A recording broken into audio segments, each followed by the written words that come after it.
Revenons à présent sur les perspectives de la zone euro, spécifiquement de la France peut-être en particulier au sein de la zone euro, avec notamment la lecture qu'on peut faire de la trajectoire des finances publiques et donc des notations souveraines. C'est un des expertises de l'agence pan-européenne Scope qu'on reçoit régulièrement dans cette émission. Son directeur pour l'Europe de l'Ouest est avec nous, Marc Lefebvre. Bonjour Marc. Bonjour Grégoire. Merci beaucoup d'être là, accompagné de Thomas Gillet, qui est directeur associé et en charge notamment des notations souveraines chez Scope Group. Bonjour Thomas. Bonjour. Merci à vous deux d'être là. Marc, je le disais, un mot effectivement de l'actualité de Scope Group.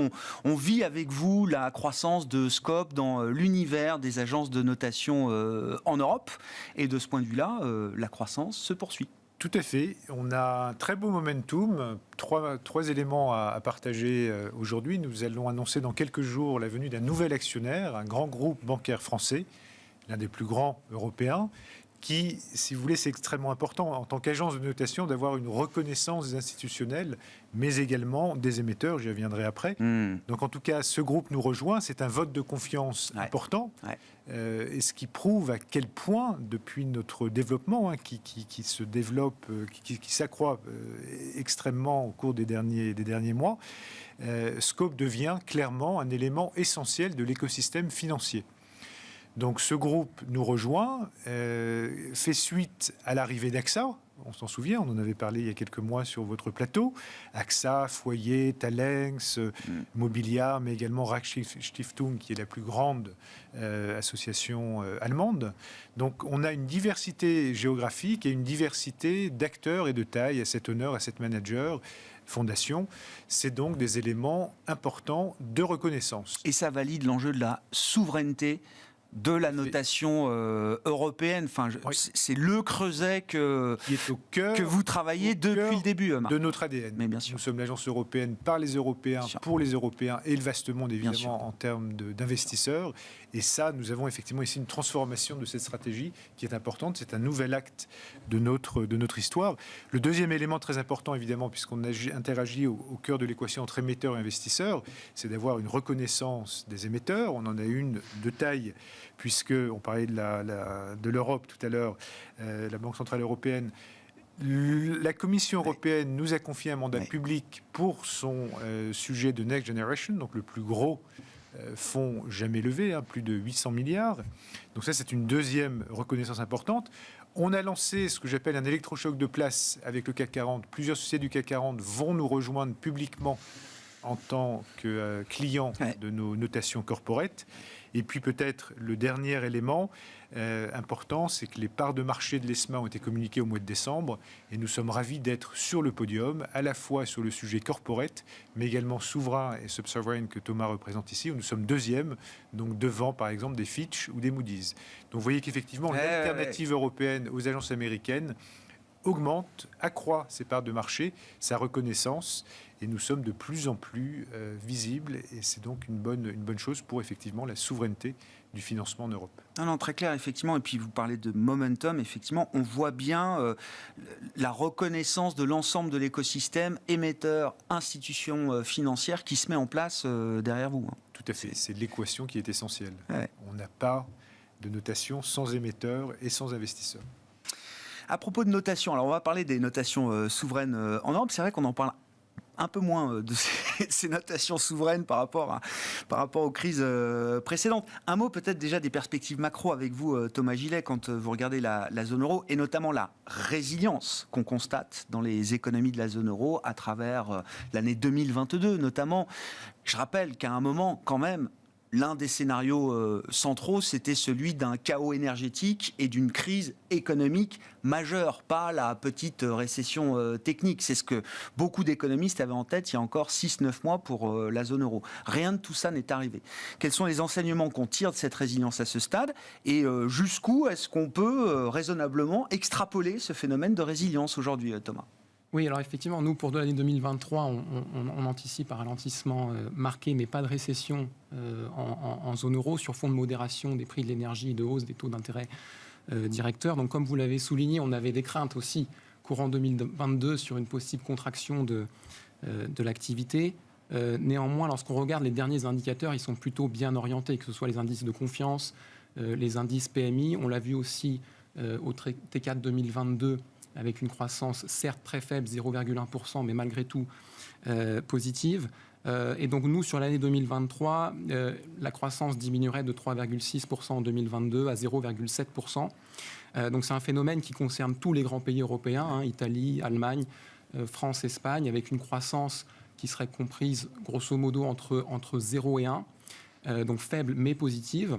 Et point important, c'est que les risques qui pèsent sur ce scénario sont globalement équilibrés. C'est-à-dire que oui, on voit des risques liés à la volatilité des prix des matières premières, aux incertitudes géopolitiques, qui font que la croissance est et restera probablement plus volatile cette année qu'elle ne l'était par le passé. Mais malgré tout, on voit aussi un certain nombre de facteurs de résilience qui permettraient justement à la zone euro d'éviter la récession en 2023. Exemple, d'où vient cette résilience aujourd'hui, Thomas ? Alors, la résilience, elle s'explique selon nous principalement par la modération des prix de l'énergie. Donc, si on regarde par exemple le prix du pétrole, il était aux alentours de $120 le baril à l'été 2022. Il est aux alentours aujourd'hui de $80. Si on regarde le prix du gaz, il a aussi fortement diminué, parce que les pays ont été capables de reconstituer leurs stocks, du moins pour ceux qui ont des capacités de stockage. Ils ont aussi diversifié les approvisionnements avec du gaz naturel liquéfié. L'hiver est relativement doux, donc ça contribue aussi à diminuer la demande de gaz. Et c'est vrai aussi sur l'électricité. Si on regarde les prix futurs à horizon 12 mois, ils ont été divisés par 3 ou 4 en France et en Allemagne, début 2023, par rapport à ce qu'ils étaient à l'été 2022.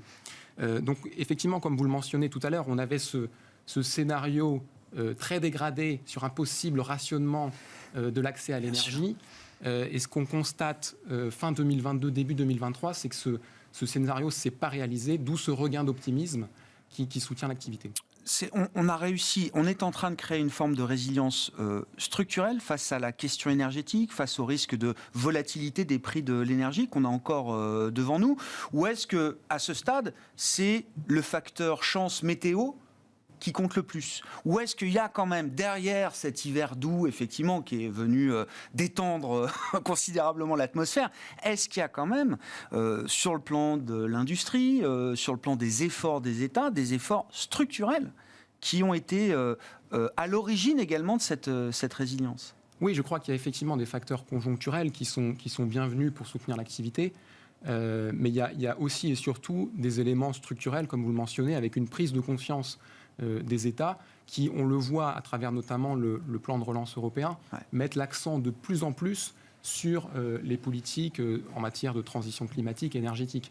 Donc il y a véritablement, je pense, une prise de conscience un peu à marche forcée qui permet à la fois de gérer le court terme, mais qui permettra aussi probablement de préparer le moyen long terme. Qu'est-ce qu'on peut dire de la France spécifiquement, peut-être, dans l'univers de la zone euro, qui a toujours été perçu comme l'élève assez moyen, on va dire, ni trop bon, ni trop mauvais, d'une certaine manière. Est-ce qu'on conserve cette place aujourd'hui ? Oui, alors je dirais que la situation de la France est un peu à l'image de celle de la zone euro, c'est-à-dire que l'activité devrait ralentir assez fortement, mais on ne devrait pas avoir de récession. Sur l'année, on serait aux alentours des 0,5% selon notre scénario central. L'économie avait profité pleinement du rebond post-Covid en 2022. Effectivement, en 2023, cet effet-là ne jouera plus. Mais comme en zone euro, on voit que le chiffre du T4 2022 a été globalement positif, 0,1%, avec une modération notamment des contraintes d'offres sur l'approvisionnement des entreprises, une bonne orientation aussi du commerce extérieur. Le seul élément qui est un petit peu décevant, c'est la consommation des ménages, mais avec la modération des prix de l'énergie et puis avec une orientation du marché de l'emploi qui est plutôt bonne, nous on considère que probablement courant 2023, ça pourrait aussi soutenir la croissance. Donc ce qu'on a vu, parce que c'est vrai que dans les chiffres de PIB, T4 ou dans des chiffres plus spécifiques du mois de décembre, on voit quand même un affaiblissement assez prononcé là, de la demande domestique, de la consommation des ménages, en France mais en Allemagne également. Vous ne voulez pas tirer cette tendance trop loin dans le temps, Thomas ? Oui, c'est-à-dire que nous, on considère qu'il y a des mesures contracycliques qui ont été mises en œuvre et qui ont permis de gérer la crise, c'est-à-dire d'amoindrir le choc pour les ménages et les entreprises. Donc ces mesures, elles ont été bénéfiques au cœur de la crise, mais on considère qu'elles seront aussi bénéfiques en sortie de crise, parce qu'elles permettront justement de soutenir la consommation, de soutenir l'investissement des entreprises, et encore une fois, d'éviter la récession en 2023. Si le risque énergétique ou le risque de chaos énergétique n'est plus le risque principal économique pour la zone euro, est-ce que ce risque est désormais un risque monétaire, un risque de politique monétaire précisément? Oui, alors en 2023, nous on anticipe que la Banque Centrale Européenne va continuer à relever ses taux d'intérêt, néanmoins à un rythme moindre qu'en 2022. Donc si on regarde à 2022-2023, on a une hausse cumulée à l'heure actuelle qui est de 300 points de base. La Banque centrale a annoncé qu'elle ferait 50 points de base supplémentaires en mars, donc ça portera cette hausse cumulée à 350 points de base. Maintenant, si on regarde 2022 versus 2023, ce qu'on constate, c'est que l'essentiel de la hausse a été réalisé en 2022. Et pour 2023, nous on anticipe au minimum 100 points de base, peut-être un petit peu plus, mais probablement pas davantage. Donc on aurait des taux directeurs avec un point haut courant 2023, même si évidemment la condition pour cela, c'est le recul de l'inflation, qui était à plus de 8% en 2022. Nous, on la voit plutôt aux alentours des 6% en 2023. 6% en 2023, ça veut dire en fin d'année, on est à 3, quoi. 6% en moyenne. Oui, c'est ça. Mais ça veut dire qu'en fin d'année 23, on tombe à des chiffres qui sont entre 3 et 4, quoi. Exactement. Ah ouais. Et avec quand même un certain nombre de risques sur cette projection, notamment l'inflation sous-jacente. On l'a vu en janvier, elle est toujours aux alentours de 5%, donc c'est quand même relativement élevé par rapport à la cible de la Banque centrale. On a aussi la volatilité des prix des matières premières, à la fois sur le marché international, mais aussi sur le marché domestique. On l'a vu en fin d'année en France avec les contraintes sur la production nucléaire. C'est aussi un élément à prendre en compte. Le marché de l'emploi reste bien orienté, donc on n'est pas non plus à l'abri d'une boucle prix-salaire qui pourrait se mettre en place dans certains pays. Et puis le dernier élément, c'est les mesures budgétaires contracycliques, qui sont toujours en place pour certaines et qui pourraient aussi nourrir, entretenir les tensions inflationnistes à très court terme. Je rappelle, en Allemagne, aujourd'hui et pendant quelques temps encore, les entreprises et les ménages payent le kilowattheure 13 et 7 centimes. Voilà. Donc on est très très loin de ce qu'on a pu observer en termes de prix de marché spot au cours de l'année 2022.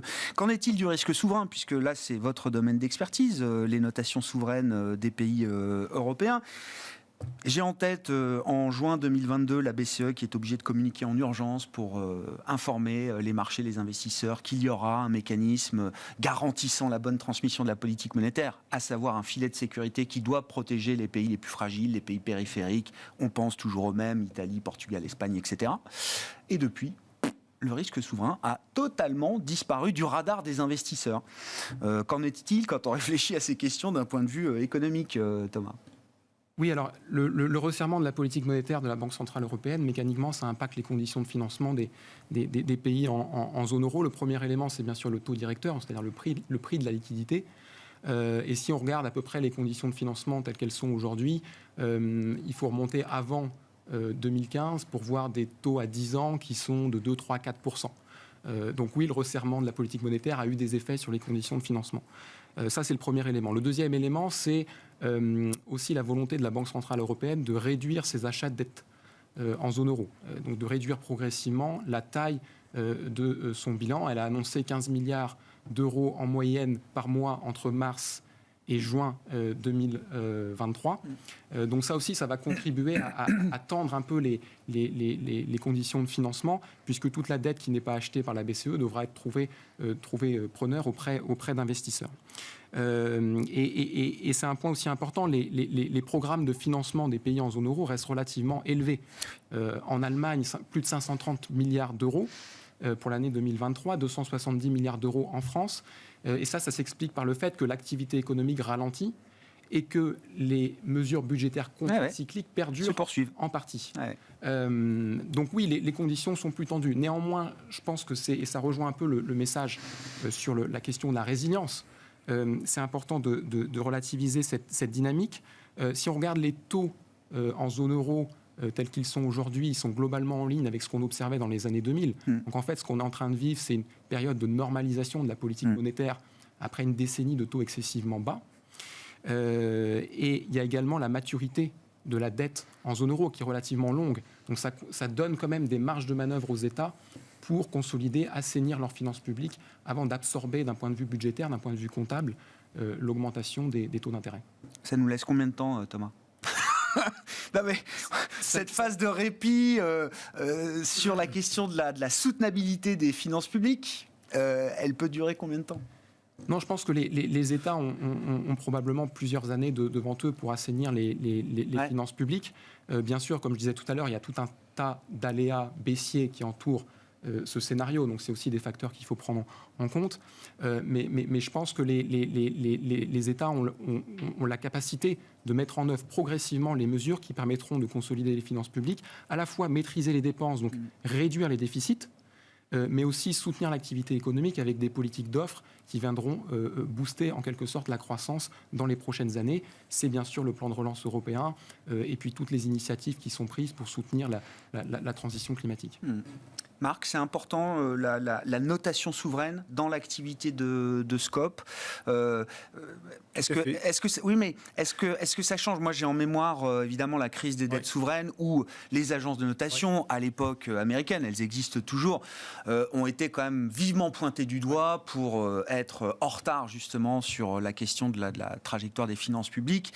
Les choses ont changé depuis. Le fait qu'il y ait une agence européenne pour ces notations souveraines, ça change quelque chose ? Tout à fait, avec cette diversité d'opinions, on l'entend de la part de Thomas, diversité d'opinions qui va prendre en compte les réalités sociales et économiques européennes. C'est cela dont on a besoin. Et donc c'est effectivement très important, puisque là on parle vraiment du financement de l'économie réelle. On part de l'État, on fait également les notations de régions, par exemple, qui sont extrêmement importante dans le maillage territorial, donc c'est central. Tout est rassemblé en fait autour de ça. Et donc sur cette partie-là, vous êtes numéro 2 aujourd'hui, c'est ça ? On est numéro 2 devant Fitch et Moody's en Europe, bien entendu. Oui, non, mais c'est le terrain, votre terrain d'activité pour l'instant. Merci beaucoup d'être venu nous voir. Merci d'être venu parler macroéconomie, notation souveraine et l'actualité de Scope Group avec Marc Lefebvre, le directeur Europe de l'Ouest de Scope, et Thomas Gillet, directeur associé en charge des notations souveraines chez Scope Group, qui étaient les invités de Smart Bourse à la mi-journée. On se retrouve à 17h en direct sur Bismart.